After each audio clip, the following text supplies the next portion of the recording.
مرحبا بكم على قناة غرينتا دي زاد. تابعونا لكي يصلكم جديد المنتخب الجزائري والمحترفين.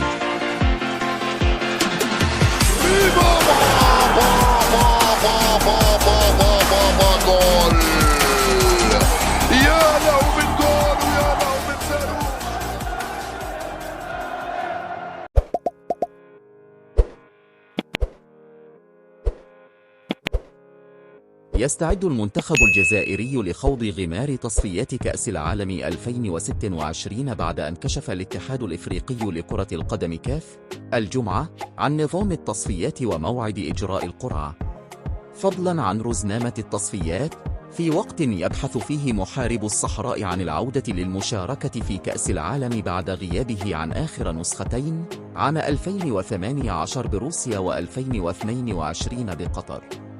واستقر الاتحاد الإفريقي كما سبق لموقع وينوين الإشارة إليه في موضوع سابق على إجراء تصفيات مونديال 2026 وفق نظام المجموعات وليس عبر التأهل من بوابة كأس إفريقيا 2025 كما طالبت به بعض الأطراف داخل كاف. كما تخلى الأخير عن نظام المباريات الفاصلة أيضا عقب رفع عدد المنتخبات الإفريقية المشاركة في كأس العالم إلى 9 مقاعد بعد أن كان في وقت سابق يقتصر على 5 منتخبات فقط. وتقام بطولة كأس العالم 2026 في ضيافة قارة أمريكا الشمالية، وتحديداً بتنظيم مشترك من 3 بلدان هي الولايات المتحدة الأمريكية وكندا والمكسيك. ويشهد مونديال 2026 مشاركة 48 منتخباً للمرة الأولى بدلاً من النظام السابق الذي كان يشارك فيه 32 منتخباً، وتم تخصيص 9 مقاعد مباشرة لمنتخبات قارة إفريقيا على أن يشارك منتخب 10 في ملحق بين القارات.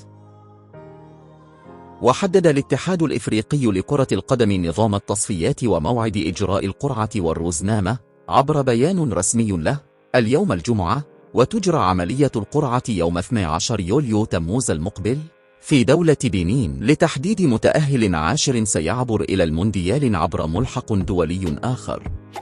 وسيتم تحديد المتصدر كل مجموعة مونديالية وفقا لتصنيف الفيفا لشهر يونيو حزيران المقبل، وتبعا لهذه الحالة سيضمن منتخب الجزائر وجوده في التصنيف الأول، أي ضمن المنتخبات ال9 الأولى، بالنظر إلى احتلاله المركز الرابع إفريقيا، الأمر الذي سيجنبه مواجهة كبار القارة السمراء حاليا، لكنه قد يضع منتخبات أخرى قوية في طريقه إلى المونديال.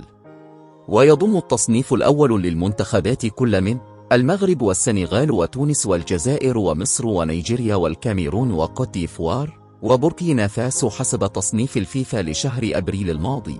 ويبرز منتخب غانا كواحد من أخطر المنتخبات التي قد تضعها القرعة ضمن مجموعة منتخب الجزائر، على اعتبار أن غانا تحتل حاليا المركز 11 إفريقيا، لكن الترتيب الحالي للمنتخبات الإفريقية والتغيرات المرتقبة الشهر المقبل قد تضع منتخبات من العيار الثقيل في وجه محاربي الصحراء، الأمر الذي يضعها في المستوى الثاني، علما أن النجوم السوداء شاركت في المونديال الأخير الذي جرى بقطر. ويعد منتخب مالي أيضا من أصعب المنتخبات الإفريقية التي قد يصطدم بها زملاء رياض محرز في التصفيات المونديالية، من منطلق وجوده في التصنيف الثاني لاحتلاله المركز 10 إفريقيا حاليا. وحتى في حال تقدمه في التصنيف الشهر المقبل فإنه سيتجاوز منتخب بوركينا فاسو الذي يحتل المرتبة 9 إفريقيا حاليا، وبالتالي قد يواجه الأخير الخضر في التصفيات.